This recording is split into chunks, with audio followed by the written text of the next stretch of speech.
प्रणम्य परमात्मानं सिद्धं त्रैलोक्यवन्दितं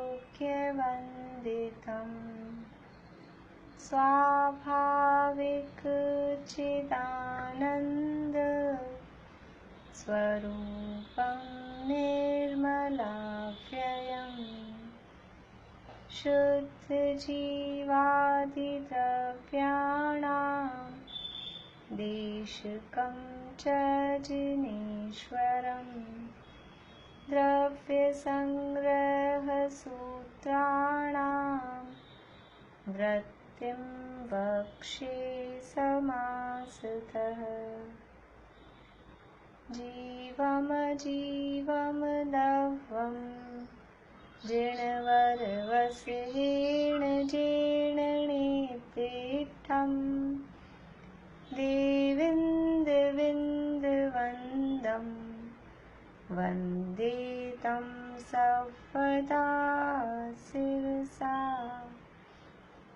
कहे जीव अजीव जिनवर वृषभ ने लोक में वे वंद्य सुरपति वृंद से वंदन करूं कर जोड़ में अट्ठ चतुर्णान दंसण सामन्नं जीवलक्षणं वणियं व्यवहारा शुद्धनया शुद्धं पुण्यदंसनं नाणम्।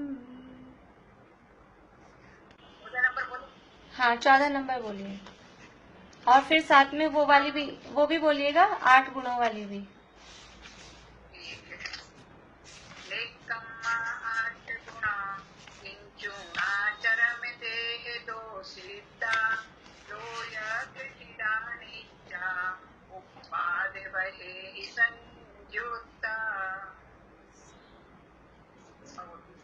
पेज नंबर 50 पे है।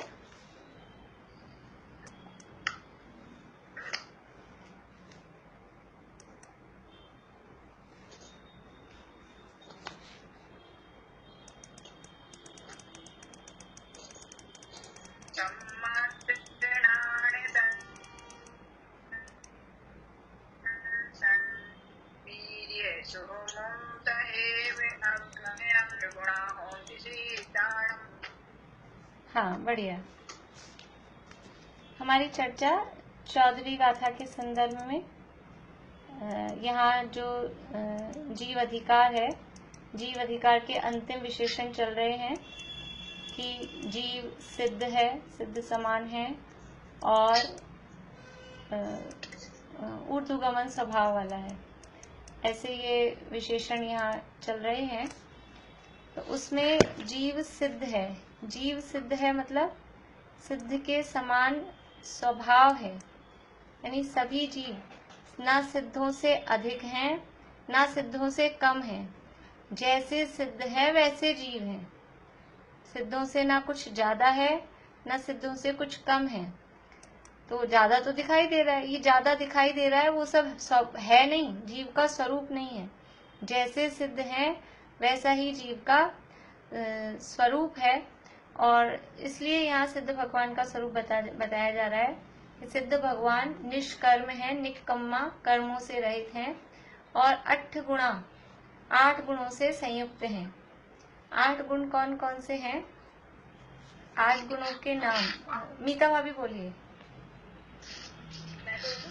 हाँ मीता भाभी बोलिए। हाँ सम्यक ज्ञान, दर्शन, वीर्य, शुद्धमत्व, अज्ञानत्व, अगुणत्व और अव्याभार। बढ़िया।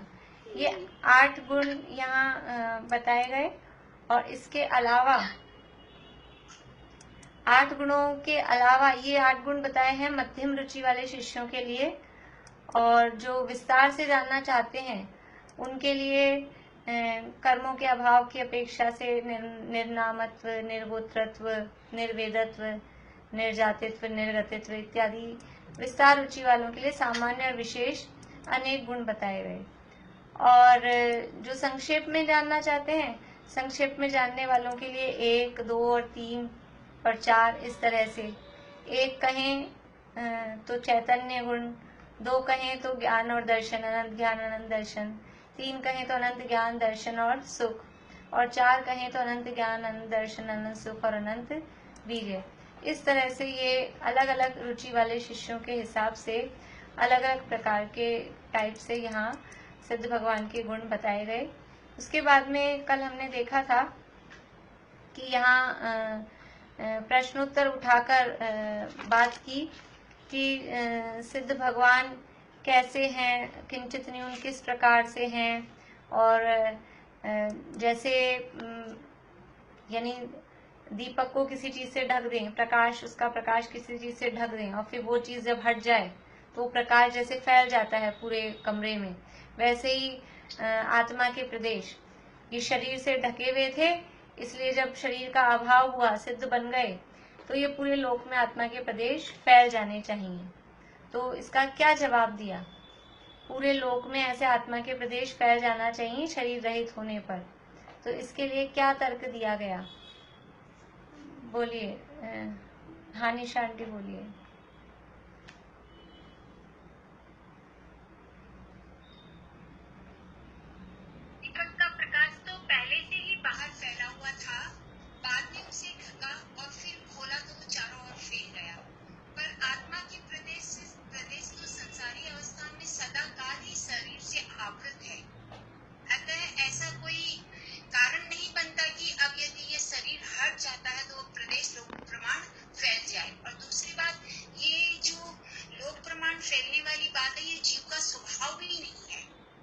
बढ़िया। आत्मा प्रदेशों का ऐसा स्वभाव ही नहीं है कि वे हमेशा लोक प्रमाण फैल के ही रहेंगे, वे संकोच विस्तार रूप ही रहते हैं, तो वो शरीर प्रमाण ही रहते हैं। बढ़िया। ये दीपक के प्रकाश का तो स्वभाव ही था कि फैल के रहना, वो बाद में ढका गया, पर यहाँ आत्मा के प्रदेशों का ऐसा लोक प्रमाण फैल के रहने का स्वभाव नहीं है। अनादिकाल से लेके संसार अवस्था में आज तक वो शरीर से आवृत रूप ही रहे हैं, इसलिए वो ऐसा नहीं कि शरीर का अभाव होने पर वो स्प्रिंग की तरह से यूं फैल जाएंगे, ऐसा उनका नेचर नहीं है। हाँ भारती आंटी कुछ पूछना चाह रहे?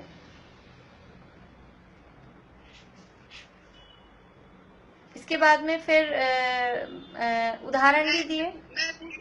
मैं पूछ रही थी, मैं कह रही थी ये जैसे आपने कल उदाहरण दिया था ना, कपड़ा को मुट्ठी में ले लो फिर मुट्ठी खोलो तो कपड़ा फैलता नहीं है। हाँ। उदाहरण दिया था। हाँ हाँ। और दूसरा मैं कह रही थी ये आत्मा का असंकुचित विकासत्व जो वाला गुण है, उससे है क्या ये रिलेशन इसका? नहीं, वो शक्ति कुछ अलग टाइप की है। यहाँ तो यहाँ प्रदेशों का विस्तार नहीं हो रहा, वहाँ वो असंकुचित विकासत्व शक्ति है, वो संकोच नहीं होता, और पर्याय में विकास, वहाँ गुणों की अपेक्षा से बात है कि गुणों में विकास विकास विकास होता जाए, वो असंकुचित विकासत्व। यहाँ विकास जो है ये प्रदेशों की अपेक्षा से पूछ रहे हैं, तो ऐसा नहीं है कि आत्मा के प्रदेश को ही विस्तार को प्राप्त होते जाएंगे, उस शक्ति का ऐसा परिणमन नहीं है कि आत्मा के प्रदेश फैलते जाएंगे। असंकुचित विकास का तो है संकोच बिन पर्याय में परिपूर्ण रीति विकास हो, तो वो गुणों की अपेक्षा से बात है, और यहाँ बात चल रही है प्रदेशों की अपेक्षा से, तो वो अपेक्षा अलग है, शब्द वही है संकोच और विस्तार, लेकिन अपेक्षाएं अलग अलग हैं, उस शक्ति का स्वरूप अलग है।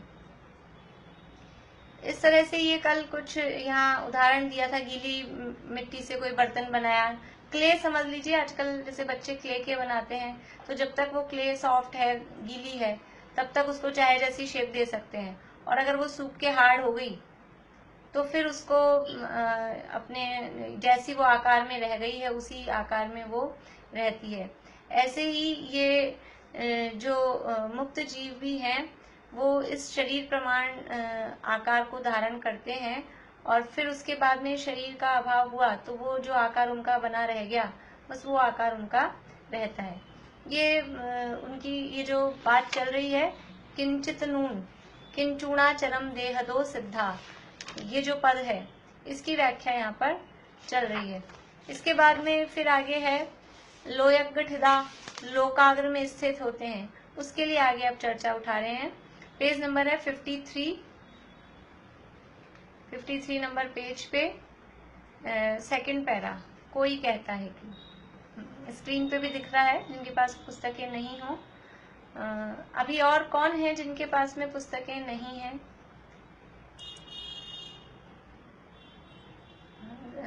भारती आंटी और सुधा जी, आपके पास आ गई पुस्तक? मिल गई आपको? ठीक है, ठीक है। और कोई है जिनके पास में पुस्तकें नहीं है? तीनों ही जो अपने विषय चल रहे हैं सबके पास में है? ठीक है।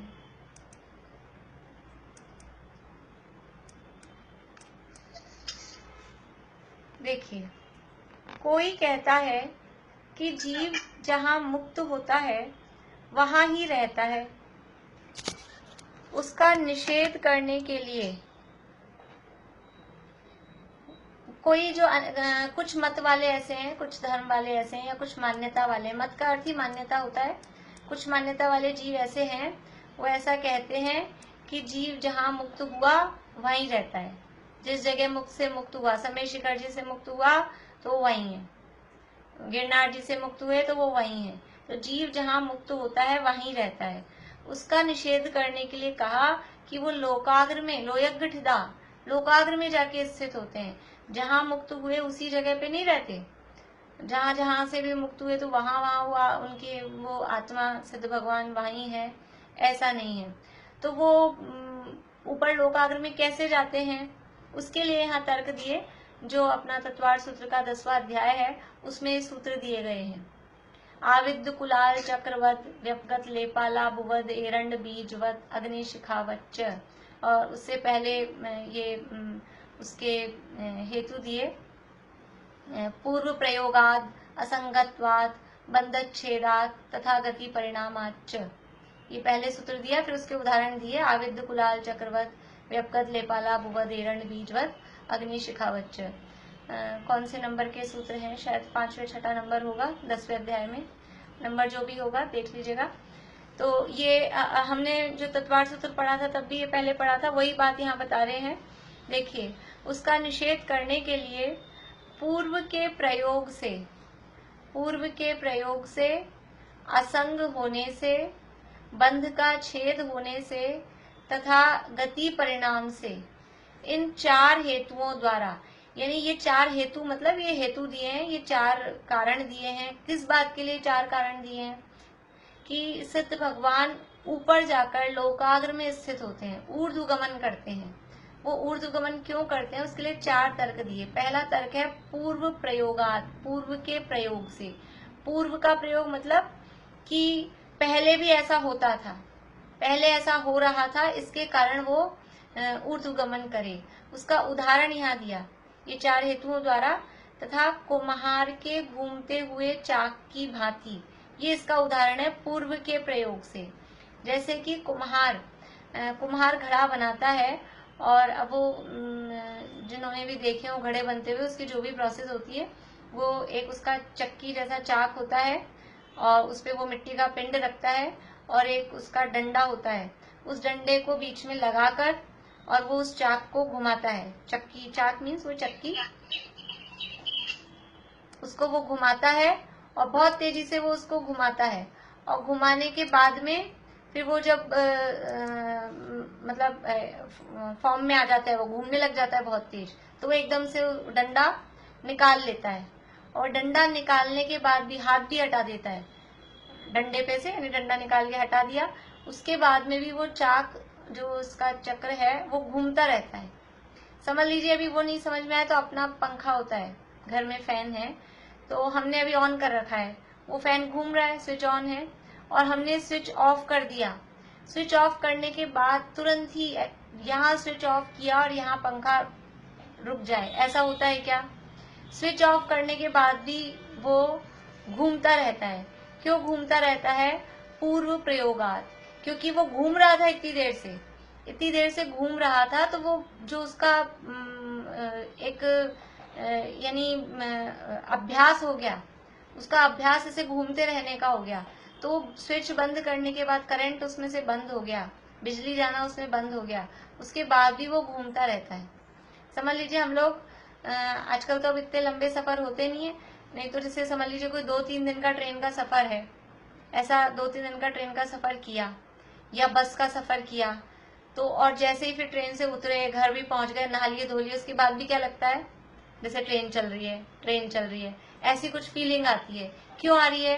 पूर्व प्रयोगात, क्योंकि वो चल रहा था वही काम 2-3 दिन से। ऐसा गोल गोल हम घूमते हैं, गोल गोल घूमने के बाद में रुक गए, रुकने के बाद में भी फिर ऐसा सिर घूमता रहता है। क्यों घूम रहा है? क्योंकि पूर्व प्रयोगात, क्योंकि हम पहले घूम रहे थे तो उसके कारण वो घूमना बना रहता है। तो इस सिद्ध भगवान भी ऐसे ही मैरी गो राउंड में जैसे घूमते हैं ना बच्चे लोग, मैरी गो राउंड होता है। हाँ, तो वो भी घूमता है, तो इसके बाद उतरने के बाद भी ऐसा लगता है कि घूम रहे हैं। तो ये सिद्ध भगवान ऊर्ध्व, यहाँ ये उदाहरण क्यों दे रहे हैं? क्योंकि सिद्ध भगवान ऊपर गमन करा, ऊर्ध्व गमन करा उन्होंने। क्यों? क्योंकि जीव संसार अवस्था में भी जीव का नेचर ऐसा है, ऊपर की तरफ जाना चाहता है, ऊपर उठना चाहता है। कोई भी जीव नीचे नहीं गिरना चाहता। यानी द्रव्य से, क्षेत्र से, काल से, भाव से, किसी भी अपेक्षा से देखें तो सब ऊपर ही चढ़ना चाहते हैं, नीचे कोई नहीं जाना चाहता। भावों से भी नीचे नहीं गिरना चाहते, क्षेत्र से भी नीचे नहीं जाना चाहते, काल भी हीन कालों में नीचे, मतलब हीनता में नहीं जाना चाहते। तो ये पूर्व प्रयोगात है। पूर्व के प्रयोग से जैसे कुमार का चाप घूमता रहता है और जो अभी हमने नए उदाहरण दिए वो घूमता रहता है, उसी तरह से ये भी सिद्ध भगवान भी ऊर्ध्वगमन करते हैं। दूसरा है असंग होने से। असंग मतलब संग, संग मतलब जो कुछ साथ में लगा हुआ था, वो साथ में जो लगा हुआ था वो हट गया, तो असंग होने से। इसका उदाहरण दिया है, जिसका मिट्टी का लेप दूर हुआ है ऐसी तुम्बी की भांति। अपने सूत्र में उदाहरण दिया, आविद कुलाल चक्रवत व्यपगत लेपाला बुवत। व्यपगत यानी चला गया है, लेप और उसमें से जो तुमड़ी है, एक तुमड़ी होती है, समझ लीजिए कमंडल टाइप की, या तुमड़ी होती है कोई एक लौकी जैसी कोई गोल फल होता है कुछ, उसको वो अंदर से उसका गुद्दा वगैरह सब निकाल के खाली कर देते हैं और वो सूख जाता है। तो वो सूखने के बाद में वो तुमड़ी बन जाती है, पानी आनी भरने के काम आती थी, पुराने जमाने की चीज है। वो हल्की हो जाती है, और हल्की वो ऐसी होती है कि वो पानी पे तैर सकती है, ऐसे वो हल्की होती है। लेकिन यदि उस पर मिट्टी का लेप कर दिया और अच्छे से उस पर मिट्टी चिपका दी, और मिट्टी चिपका के थोड़ी सी मिट्टी को हल्का सा सुखा भी दिया, और उसके बाद में अब उसको पानी में डाल दिया, तो क्योंकि उस पर मिट्टी चिपकी भी है तो वो मिट्टी के वजन से भारी हो गई, तो वो पानी में डूब जाती है। अब मिट्टी क्योंकि अभी टेम्परेरी सूखी थी, पानी में मिलने के बाद तो मिट्टी गलेगी, वो दूर होगी। तो जैसे जैसे वो मिट्टी उस पे से दूर होती जाती है, और मिट्टी दूर होती जाती है, और वो तुम्बी वो ऊपर की तरफ आती जाती है, और जैसे पूरी मिट्टी दूर हो जाती है तो वो एकदम पानी पर तैरने लग जाती है। तो असंग हो गई, मिट्टी का संग हुआ था तो वो पानी में डूब गई थी, और वो मिट्टी का संग हटा और वो वापस पानी के ऊपर आ गई। ऐसे ही ये जीव अनादिकाल से कर्मों के संग से सहित था, कर्मों के वजन से भारी हो रहा था। जीव तो वेटलेस है, जीव में तो वेट है ही नहीं। ये जो वेट होता है, वजन है, ये वजन ये किस में होता है? वजन होता है पुद्गल में। पुद्गल के कौन से गुण की पर्याय है वजन होना? पुद्गल के कौन से गुण की पर्याय? पुद्गल तो मैंने बोल दिया, पुद्गल के कौन से गुण की पर्याय है? रेखा भाभी बोलिए। हाँ, आगुरु लघु नहीं, हाँ स्पर्श गुण। रेखा भाभी, आगुरु लघु तो सामान्य गुण है, पुद्गल का अकेले का गुण नहीं है। पुद्गल का गुण थे स्पर्श, रस, गंध और वर्ण। तो स्पर्श गुण में होता है ना हल्का, भारी, रूखा, चिकना, तो ये भारी हो गई, ये पुद्गल का अवस्था है। आत्मा हल्का भारी नहीं होता, आत्मा में स्पर्श नाम का गुण ही नहीं है। जिसमें स्पर्श नाम का गुण होगा वो हल्का भारी होगा, आत्मा में स्पर्श नाम का गुण नहीं है, इसलिए वो हल्का भारी नहीं होता। तो ये अभी क्यों भारी हो रहा है, फिर अभी क्यों डूबा पड़ा है संसार में? कि कर्मों का लेप हुआ, और कर्म है पौद्गलिक, कर्मों के वजन के कारण ये भारी होके संसार में गिरा हुआ है, यहाँ समझ लीजिए डूब रहा है संसार समुद्र में। और जैसे जैसे कर्मों से हल्का होता जाता है, 4 कर्म गए 8 में से, तो आधा ऊपर पहुंच गए, पृथ्वी से 5000 धनुष ऊपर अनंत भगवान विराजमान हो जाते हैं 4 घातिया कर्मों का नाश होने पर। और 8 कर्मों का नाश हुआ, द्रव्य कर्म, भाव कर्म, नो कर्म, सबका नाश हुआ, तो सारे कर्मों से रहित हो गए, असंग हो गए, तो फिर वो ऊपर की तरफ जाएंगे ही जाएंगे। क्योंकि जब जीव हल्का हो जाता है, कोई भी पदार्थ हल्का हो जाता है, तो वो ऊपर की तरफ जाता है। वो जो बैलून का अपन ने उदाहरण लिया था कल, तो वो बैलून ऊपर क्यों गया? वो ऊपर जाता है, उसमें वो गैस भरी है, वो गैस हल्की होती है, उस गैस की वजह से वो हल्का हो जाता है, तो ऊपर की तरफ जाता है। और जैसे जैसे उसमें से गैस निकल जाती है, तो वापस उसका वो वेट होता है, वजन आ जाता है, तो वो नीचे गिरता है। तो हल्का होने से जो साथ में जो कुछ संग लगा हुआ था, जो कुछ लेप लगा हुआ था, उसका अभाव होने के कारण भी सिद्ध भगवान ऊपर की तरफ जाते हैं। बंध का छेद होने से, बंधन था, बंधन के कारण यहाँ संसार में थे, अभी बंध का छेद यानी बंध का अभाव हो गया। उसका उदाहरण दिया है एरंड के बीज की भांति। एरंडी का एक बीज होता है, समझ लीजिए वो अपना एरंडी, मुझे नहीं मालूम कितने लोगों ने देखी, मेरे को भी नहीं मालूम कैसा होता है। हमने तो ये देखा है, आंवला होता है, अपने आंवले की गुठली आती है, आंवले में गुठली आती है, उस आंवले की गुठली को इस बार आप ट्राई कर सकते हैं, सर्दियों में ट्राई कर सकते हैं। रुकिए भारती आंटी एक मिनट, कि वो आंवले की गुठली होती है, तो उस गुठली को आप छत पे कहीं भी खुले में छोड़ दीजिए, गुठली निकाल के, और फिर 2, 4, 5 दिन बाद आप देखेंगे कि वो फटती है, और वो फटती है गुठली, और उसमें से फिर 5-7 बीज निकलते हैं। तो वो अभी हमको वॉच करना पड़ेगा कि जब वो फटती है तो वो कैसे फटती है। जब भी कोई इस तरह का अंदर उसमें कुछ है और वो फटेगी, तो उसमें जो कुछ होता है वो सबसे पहले ऊपर उचकता है, उसके अंदर से जो बीज निकलते हैं वो सबसे पहले ऊपर उचकते हैं। अब ये बात जरूर है कि वो बीज में कितना वजन है, बीज अगर हल्के होंगे तो ज्यादा ऊपर उछलेंगे, और अगर बीज भारी है तो थोड़ा सा ही ऊपर उछल के नीचे गिर जाएंगे। तो ये एरंड में भी इस तरह से, जैसे वो आंवले की गुठली है, ऐसा वो गुठली जैसा ऐसा कुछ पैक होता है, और वो अपना टाइम पाके जब उसका टाइम हो जाता है तो वो फटता है, और फटता है तो उसमें से बीज ऐसे ऊपर की तरफ निकलता है। तो ये बंध का छेद होने से, वो बंध था, वो बीज उसके अंदर ऐसा पैक था, और जब वो बंध हटा तो वो ऊपर की तरफ गया। ऐसे ही ये अभी द्रव्य कर्मों से, भाव कर्मों से, कर्मों के बंधन में जीव बंधा हुआ था, और ये बंधों का, नो कर्म का भी समझ लीजिए, शरीर आदि का भी पूरा अभाव हुआ। तो ये बंध का छेद हुआ, बंध का अभाव हुआ। तो जैसे ये सभी पदार्थों का नेचर होता है कि बंध से छूटे तो ऊपर की तरफ जाए, तो ऐसे वो बंध का अभाव होने से सिद्ध भगवान भी ऊपर की तरफ जाते हैं। हाँ बोलिए भारती आंटी। मैं एरंडी का बीज का बता रही थी कि उसकी चद्दरें बनती हैं, तो उसको जब तोड़ते हैं उसमें रुई का जैसा कुछ हल्का सा चीज निकलता है। हाँ उसकी हाँ चद्दर हम लोगों ने उसकी यूज करी भी एरंडी की चद्दरें। हाँ, तो वो कपास टाइप का जैसे हो गया है, जैसे कपास का, कपास को ही बोलते हैं शायद एरंडी। फिर ठीक है, ठीक है, हाँ ठीक है। तो कपास का तो देखा हुआ है, वो ऐसा रुई जैसा, वो हल्का भी होता है ना, वो हल्का होता है तो वो इसलिए बहुत ऊपर उठता हुआ दिखाई देता है। ठीक है,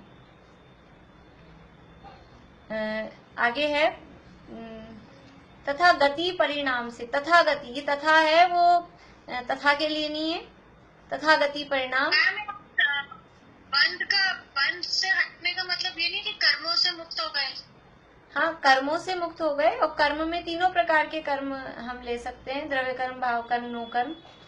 नो कर्म भी शरीर, वो ऊपर हाँ, चले गए। हाँ, कर्मों से रहित हो गए, इसीलिए ऊपर गए हैं। तो वो कर्मों से अभी बंधे हुए थे ना, और कर्मों का अभाव हुआ, तो कर्मों का अभाव होने से वो बाय नेचर, वो स्वभाव ही ऐसा होता है पदार्थों का कि वो बंधन छूटता है। देखो अपन भी जैसे बच्चे स्कूल जाते हैं, तो स्कूल में बंधन की फीलिंग होती है, तो छुट्टी होते ही कैसे उचकते हैं, उछलते हैं। अब वो तो रोज की बात हो जाती है, इसलिए रूटीन हो जाता है, लेकिन जिनको उत्साह होता है तो वो ऐसे, जब भी मतलब ऐसी खुशी होती है कि हम फ्री हो गए हैं, तो वो एक बार ऊपर उछलता है व्यक्ति। तो ये ऐसा स्वभाव होता है। तो बंध का छेद होने से ऊपर की तरफ जाते हैं।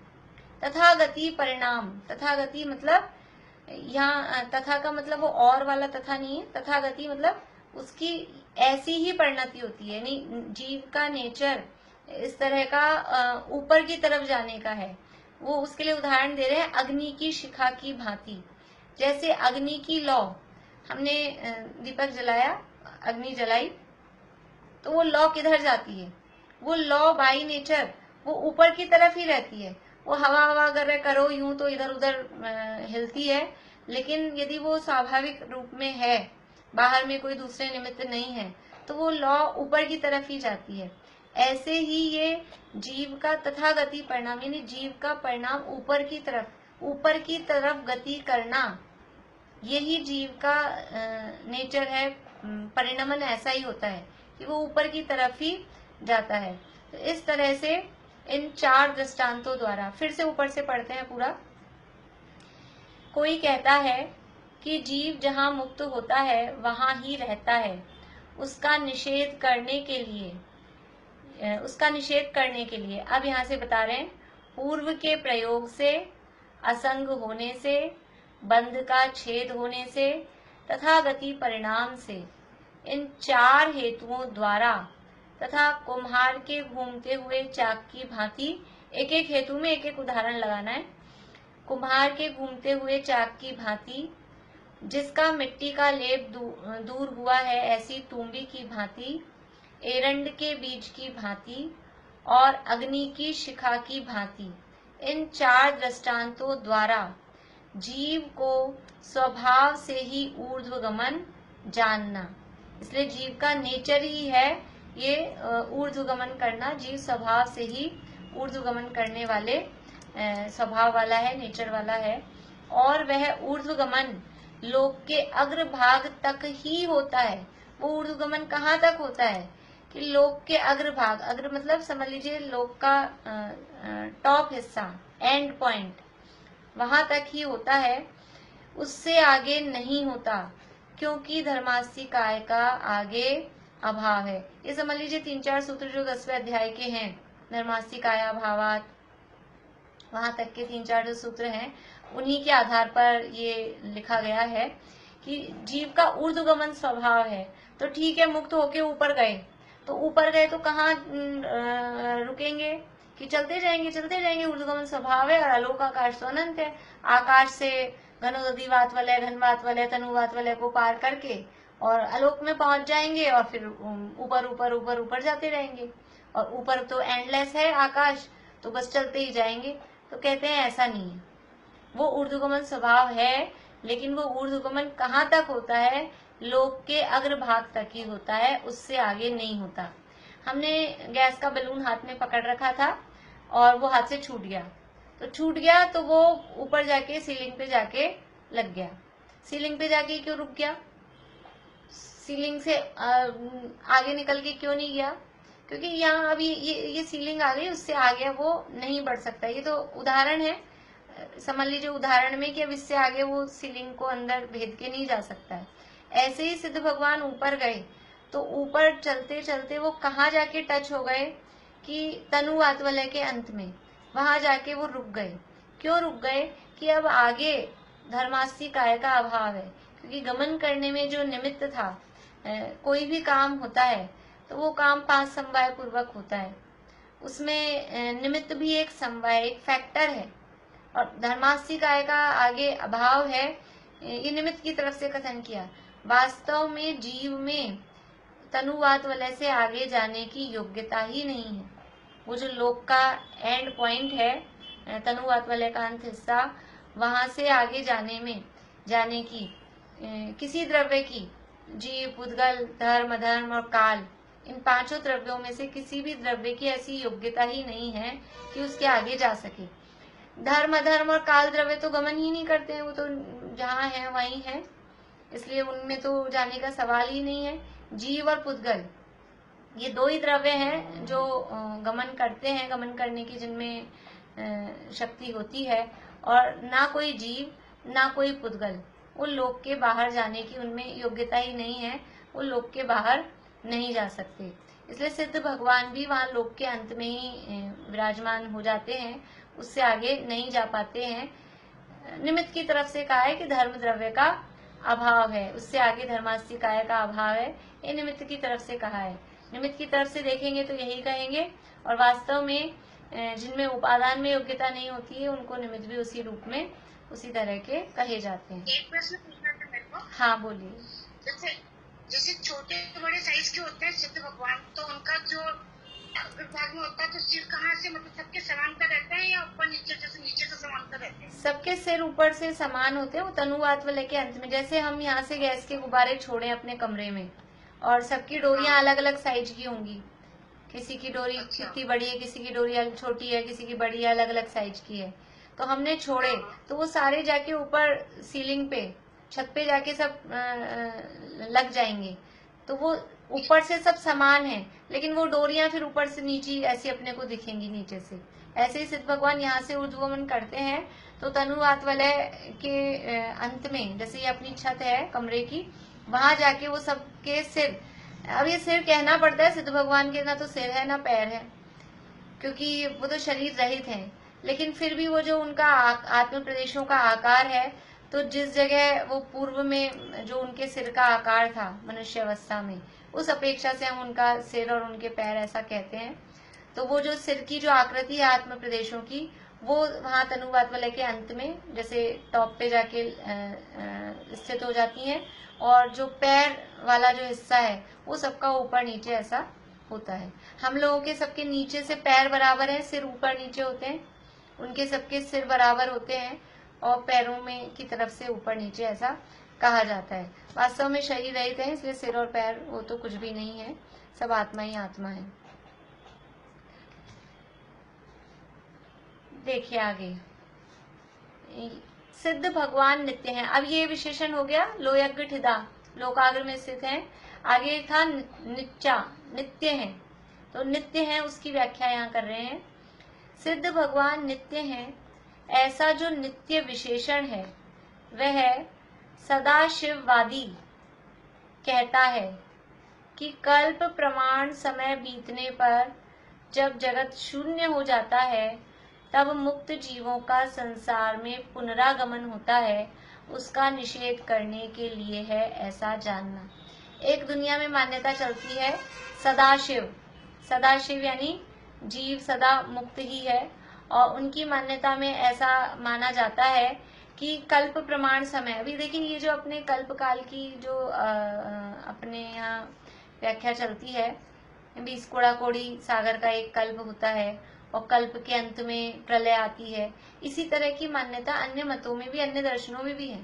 थोड़ा वो टाइम का और कुछ ऐसा डिफरेंस होता है, वो हो सकता है, लेकिन इस तरह की जो लोक की रचना की जो मान्यताएं हैं, इस तरह का लोक है, गोलाकार ये मध्य लोक है, ऐसी मान्यताएं बौद्धों में भी और सांख्यों में भी और अन्य दर्शनों में भी कुछ मिलती जुलती ऐसी मान्यताएं वहाँ देखी जाती हैं। तो वो भी ऐसा मानते हैं कल्प प्रमाण समय बीतने पर जब जगत शून्य हो जाता है, यानी अपने यहाँ जो जिसे हम कहते हैं कि प्रलय आती है, अवसर्पणी काल के अंत में, छठा काल जब होता है और छठे काल के अंत में जब प्रलय आती है, तो कल्प पूरा होता है, एक उत्सर्पणी और एक अवसर्पणी, ऐसे ये दोनों मिलके कल्प काल कहलाते हैं। और अवसर्पणी काल के अंत में वो कल्प काल पूरा होता है, उसमें प्रलय आती है, तो प्रलय आने पर सब कुछ नष्ट हो जाता है। तो कह रहे हैं जगत शून्य हो जाता है, शून्य मतलब जीरो हो गया, सब खत्म हो गया। तब जब सब कुछ खत्म हो गया, तब वो जो मुक्त थे ना, सदाशिव हमेशा से जो मुक्त थे, वो फिर से संसार में आते। फिर संसार बसे कैसे, वो ऐसा मानते हैं। अपनी यहाँ ऐसी मान्यता नहीं है, अपने यहाँ प्रलय होती है, और प्रलय भी पूरी दुनिया में सब जगह नहीं होती, वो प्रलय भी कहाँ होती है वो अपने आएगी चर्चा तत्वार्थ सूत्र की क्लास में। पूरी के पूरे यानी मध्य लोक में या पूरे 3 लोक में वहां तो प्रलय आती ही नहीं है, और मध्य लोक में भी पूरे के पूरे जम्बूद्वीप में नहीं आती है। पर्टिकुलर जो क्षेत्र हैं भरत और ऐरावत क्षेत्रों में, और जो पर्टिकुलर एरिया है वहीं प्रलय आती है, उसके अलावा सब जगह प्रलय नहीं आती है। तो वो तो ऐसा मानते हैं कि सब जगह प्रलय आई तो वो जगत शून्य हो गया, सब जीरो हो गया, अब फिर कहाँ से वापस से सृष्टि की शुरुआत करें, क्योंकि सब कुछ खत्म ही हो गया। तो वो जो मुक्त हो गए थे ना, वो दोबारा से संसार में आएंगे और फिर वो संसार बसाएंगे, ऐसा वो लोग मानते हैं। तो उनका निराकरण करने के लिए कि सिद्ध जीव जो एक बार मुक्त हो गए वो दोबारा से उतर के संसार में नहीं आएंगे।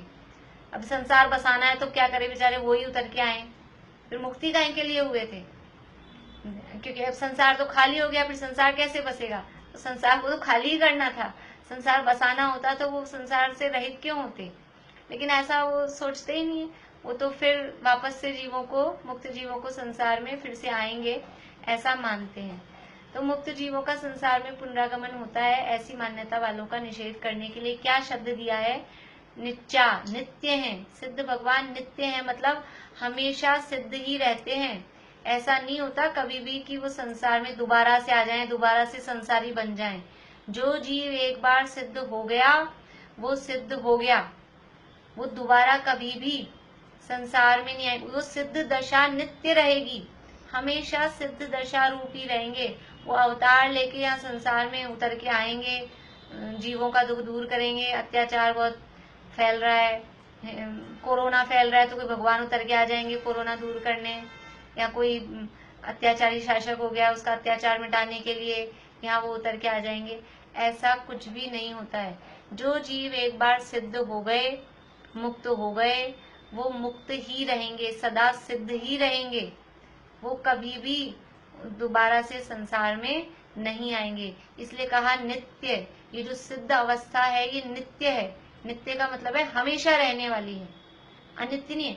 मनुष्य पर्याय अनित्य है, देव नारकी आदि ये जो पर्याय है, जवानी बुढ़ापा, ये जो अवस्थाएं हैं ये अनित्य हैं। अनित्य भावना में इसी का चिंतन किया था हमने, संयोगों का, पर्यायों की अनित्यता का।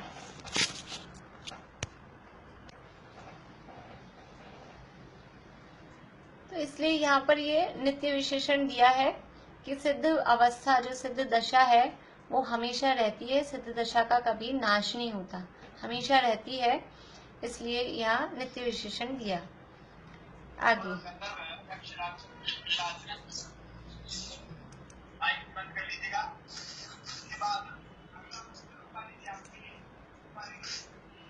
कहाँ से आवाज आ रही है?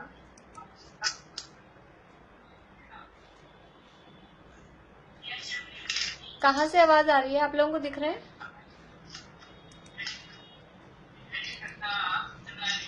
ज्योति, हाँ हाँ, कर दिया, बंद कर दिया। चलिए आगे। अब है आगे उत्पाद वय ही संयुक्ता।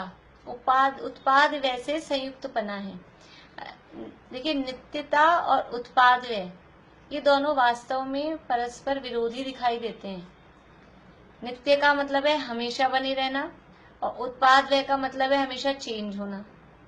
तो हमेशा एक सा बना रहना है कि हमेशा चेंज होते रहना है। और ये दोनों विशेषण परस्पर विरोधी दिखाई देते हैं, लेकिन परस्पर विरोधी दिखाई देने पर भी ये द्रव्य के मूल स्वरूप है। किसी भी द्रव्य में, द्रव्य की परिभाषा ही यही है, सद द्रव्य लक्षणम और उत्पाद व द्रव्य युक्तम सत। क्या बताया? अभी उत्पाद का अर्थ नहीं बताया, अभी यही बता रही हूँ कि उत्पाद व्यय से युक्त, उत्पाद व्यय द्रव्य युक्तम सत, वो द्रव्य है। उत्पाद व्यय और द्रव्य, द्रव्य का मतलब वही नित्य। तो जो उत्पाद व्यय भी है और नित्य भी है, दोनों परस्पर विरोधी दिखाई दे रहे हैं। उत्पाद व्यय का मतलब है हमेशा चेंज होना, उत्पाद व्यय का मतलब है बदलते रहना, उत्पन्न होना नष्ट होना, उत्पन्न होना नष्ट होना, यानी चेंजेस होते रहना, परिवर्तन होते रहना। ये परिवर्तन है उत्पाद व्यय, और द्रव्य है नित्यता, कि कभी अपरिवर्तनीय है, कभी नहीं बदले, ऐसा। तो एक तो चेंजेबल है और एक अनचेंजेबल है, और दोनों को मिलकर वो वस्तु होती है। कोई भी वस्तु सदा चेंजेबल ही रहे ऐसा नहीं होता, और सदा अनचेंजेबल ही रहे ऐसा भी नहीं होता। बदल कर भी नहीं बदलना और नित्य बदल कर भी सदा बदलना। अभी वो दादा के नए पद्यानुवाद आए हैं डॉक्टर हुकुमचंद जी फाइल के, शायद क्रम नियमित में है। नित्य बदलकर सदा बदलना, यह स्वभाव की खूबी है। इस तरह का है, कुछ लाइनें हैं उसमें भी इसी तरह की, कि ये ऐसा विचित्र स्वभाव है, स्वभाव ही ऐसा है प्रत्येक द्रव्य का। द्रव्य कहलाएगा ही तभी जब उसमें दोनों बातें हों, उत्पाद व्यय भी हो और नित्यता ध्रुवता भी हो। अकेला उत्पाद कभी नहीं होता, उत्पाद व्यय तो एक साथ ही है, अकेला व्यय भी नहीं होता। उत्पाद व्यय और ध्रुवता, ये उत्पाद व्यय है ये पर्याय का लक्षण है, और ध्रुवता है वो गुणों का लक्षण है। और द्रव्य किसे कहते हैं? गुण पर्यायवत द्रव्यम, गुण और पर्यायों से जो सहित है उसे द्रव्य कहते हैं। और दूसरी परिभाषा बताई, उत्पाद व्यय द्रव्य उत्तम सत, सत यानी द्रव्य। तो उत्पाद व्यय का मतलब भी वही पर्याय, और द्रव्य का मतलब भी गुण, यानी दोनों परिभाषाएं अलग अलग टाइप से कही गई हैं, लेकिन दोनों का अर्थ एक ही है। तो अब यहाँ उत्पाद व्यय संयुक्तपना बता रहे हैं। सिद्ध भगवान का एक विशेषण उत्पाद व्यय संयुक्तपना है, वह सर्वथा अपरिणामी पने का निषेध करने के लिए है। एक सांख्य मत है, सांख्य मत वाला ऐसे मानते हैं कि जो द्रव्य होता है वो सर्वथा अपरिणामी, यानी द्रव्य में परिणमन नहीं होता। वो ऐसा मानते हैं, एक पुरुष होता है एक प्रकृति होती है, पुरुष का मतलब है द्रव्य, और वो द्रव्य तो अपरिणामी होता है, वो तो जैसा है वैसा रहता है, उसमें कुछ चेंज नहीं होता। तो द्रव्य को सर्वथा अपरिणामी मानते हैं। तो ऐसा नहीं कि द्रव्य सर्वथा अपरिणामी नहीं है। देखो हम ऐसा कहते हैं कभी कभी, पर्याय बदल गई, इसकी पर्याय बदल गई, तो पर्याय बदलती है कि द्रव्य बदलता है? ये मनुष्य रूप में, ये मनुष्य पर्याय हुई है कि जीव द्रव्य हुआ है? मनुष्य रूप जो हुआ, ये मनुष्य पर्याय मनुष्य रूप हुई है कि जीव द्रव्य मनुष्य रूप हुआ है? ये पूरा का पूरा द्रव्य, ये पूरा जीव अभी मनुष्य रूप हुआ है, और वो मनुष्य रूप जो हुआ है उसको पर्याय कहते हैं। हम ऐसा कहते हैं पर्याय बदलती है, जो बदलती है उसका नाम पर्याय है। बदल तो रहा है वास्तव में द्रव्य ही, द्रव्य का ही ऐसा परिणमन हो रहा है। द्रव्य में दो पक्ष हैं, जैसे चक्की के दो पार्ट होते हैं, एक पार्ट स्थिर रहता है और दूसरा पार्ट बदलता रहता है, घूमता रहता है। ऐसे ही द्रव्य में भी दो पक्ष हैं, एक उत्पाद व्यय और एक ध्रुव व्यय या नित्यता। तो एक नित्यता वाला ध्रुवता वाला पक्ष वो स्थिर रहता है, और उत्पाद व्यय वाला पक्ष वो चलता रहता है, परिणमित होता रहता है, घूमता रहता है। दोनों को मिलके द्रव्य होता है। जैसे अकेले एक पार्ट का नाम चक्की नहीं होता कि खाली घूमने वाले से तो आटा पिसता है, एक ही रख लो, नीचे नहीं होगा तो उसको सपोर्ट तो चाहिए, पिसेगा का हवा में थोड़ी ना पिसेगा। ऐसे द्रव्य कब बनेगा कि ये दोनों पक्ष होंगे, उत्पाद व्यय भी और ध्रुवता भी। यह सिद्ध भगवान का भी एक विशेषण है, क्योंकि ऊपर कह दिया कि वो नित्य होते हैं, तो नित्य होते हैं तो कोई ये सोचे कि उनमें परिणमन ही नहीं होता है सिद्ध भगवान में। ऐसा नहीं है, सिद्ध भगवान नित्य होने पर भी उनमें परिणमन होता है, सर्वथा अपरिणामी ऐसे नहीं होते। क्यों? क्योंकि वो उत्पाद व्यय संयुक्त हैं। ये उत्पाद व्यय संयुक्त पना वह सर्वथा अपरिणामी पने का निषेध करने के लिए है, तथा यहाँ विशेष समझाया जाता है। इसी चीज को विशेष समझा रहे हैं। बंटी जी, तो सिद्ध भगवान की पर्याय भी बदलती रहती है क्या? पर्याय आपके जाती है, पर्याय उत्पाद व्यय, पर्याय ही तो बदलती है, पर्याय निरंतर बदलती रहती है। यानी अभी जो सिद्ध पर्याय वर्तमान में समझ लीजिए 2:48 और 2 सेकंड पे जो पर्याय है, और 2:48 और 3 सेकंड पे, अभी हम 1 सेकंड को एक समय मानते हैं, तो वो पर्याय अलग हो गई। हर समय प्रत्येक द्रव्य की, अकेले सिद्ध भगवान की नहीं, हमारी भी जितने भी द्रव्य हैं, पुद्गल धर्म धर्म आकाश काल, सभी द्रव्यों की पर्याय हर समय बदल रही है, हर समय पर्याय में परिवर्तन हो रहा है। परिणाम, पर्याय यानी परिणाम, परिणाम ना, परिणामों की पर्याय। परिणाम, परिणाम मतलब भाव नहीं, जो हमारे भाव होते हैं। देखिए परिणाम के दो अर्थ हम ले सकते हैं, एक तो परिणाम का अर्थ होता है परिणमन, और एक परिणाम का अर्थ होता है भाव, आपके परिणाम कैसे चल रहे हैं। तो यहाँ सिद्धों के संदर्भ में परिणाम अर्थ नहीं लेना है, सिद्धों के अब परिणाम नहीं हो रहे हैं, वो तो शुद्धोपयोग रूप आत्मा में लीन है। अब उनके ऐसे कोई परिणाम मतलब जैसे भाव, शुभ अशुभ हमारे भाव होते हैं, ऐसे कोई अब उनके भाव नहीं है। यहाँ परिणाम का अर्थ है परिणमन, अवस्था का बदलना। जैसे 1 घंटे से समझ लीजिए हमारा मोबाइल रखा है, 1 घंटे से मोबाइल रखा है, तो उसमें परिणमन हुआ कि नहीं हुआ? कि उसमें परिणमन, अब ऐसे भी दिखता है बहुत सारे, कोई मैसेज आ गए होंगे, कोई मिस कॉल होगी, तो इस रूप में ही परिणमन हुआ। लेकिन कोई मैसेज नहीं आया, कोई मिस कॉल नहीं है, तो भी वो वस्तु में कुछ बदलाव, कुछ परिणमन, कुछ चेंज होता है कि नहीं होता है? प्रत्येक वस्तु में पड़े पड़े रखे रखे, कैसे भी अलमारी में बंद करके अभी पड़ी है साड़ियां, 4 6 5 महीने हो गए, वो भारी भारी अपनी साड़ियां थी, वो रखी हैं सब, तो अब उनमें कुछ परिणमन हो रहा है कि नहीं हो रहा है? हम पहनते हैं तभी परिणमन होता है कि अलमारी में पड़े पड़े भी होता है? सब गहने जेवर रखे हैं। हाँ जी, हाँ ये सिद्धों की गुणों की पर्याय पलटती है ना। हाँ, गुणों की पर्याय भी गुणों की पर्याय भी, गुणों की ही पर्याय, गुणों की अवस्था ही होती है, गुणों की भी परिणमन हो रहा है। अभी आगे यहाँ बता रहे हैं, वो विशेष बता ही रहे हैं। और जो सिद्ध दशा है, समझ लीजिए आप, वो जो व्यंजन पर्याय है, वो व्यंजन पर्याय में भी वो परिणमन हो रहा है, गुणों में भी परिणमन हो रहा है। और वो गुणों, क्योंकि गुण और द्रव्य अलग नहीं है, गुणों का समूह ही तो द्रव्य है। जब गुणों में परिणमन हो रहा है तो द्रव्य में परिणमन होगा कि नहीं होगा? गुणों का समूह, गुणों के समूह को द्रव्य कहते हैं, गुणों का समूह द्रव्य है। तो जब गुणों में गुण परिणमित हो रहे हैं, गुण घूम रहे हैं, तो वो द्रव्य घूमेगा कि नहीं घूमेगा? परिणमन मतलब, अभी घूमना मतलब अपन परिणमन के अर्थ में ले रहे हैं, तो गुणों में परिणमन हो रहा है, द्रव्य में भी परिणमन हो रहा है, यानी और उस परिणमन का नाम ही पर्याय है।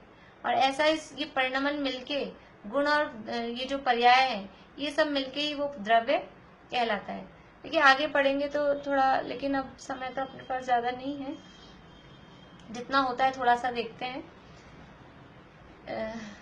यहाँ विशेष समझाया जाता है, निश्चल अविनश्वर शुद्धात्म स्वरूप से भिन्न नारकादि गतियों में सिद्धों का भ्रमण नहीं होता। देखिए सिद्ध भगवान नित्य हैं, नित्य है ये कह के कहा कि वो सिद्ध अवस्था रूप ही रहेंगे। जो सिद्ध गति प्राप्त हुई है, वो सिद्ध को गति हम कह देते हैं, 4 गतियों से विलक्षण सिद्ध गति। तो अब उस सिद्ध गति को छोड़ के कभी वो मनुष्य देव नारकी तिरंज नहीं होंगे कि ये जब जगत शून्य हो जाएगा तो वो वापस से कुछ मनुष्य बन जाएंगे, कि कोई हाथी घोड़ा गधा कुत्ता बन जाएंगे, ऐसा नहीं होगा। तो ये 4 गतियों में तो उनका भ्रमण नहीं होता। निश्चल अविनश्वर शुद्धात्म स्वरूप से भिन्न, ये 4 गतियां कैसी हैं? ये चारों गतियां हैं जो हमारा शुद्धात्मा का स्वरूप था, उस शुद्धात्मा के स्वरूप से अलग हैं, भिन्न है।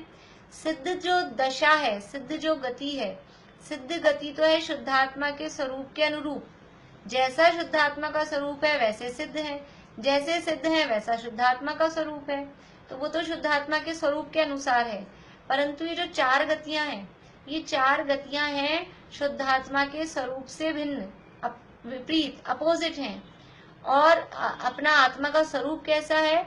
वो निश्चल है, कभी चलायमान नहीं होता, जैसा है वैसा सदा बना रहता है। अविनश्वर है, उसका कभी नाश नहीं होता। तो ऐसे निश्चल अविनश्वर शुद्धात्म स्वरूप से भिन्न नारकादि गतियों में सिद्धों का भ्रमण नहीं होता। ऊपर आपने कहा कि सिद्ध भगवान नित्य हैं, उनका इधर उधर कहीं भ्रमण नहीं होता। तो फिर प्रश्न उठता है कि तो सिद्धों में उत्पाद वह किस प्रकार होता है?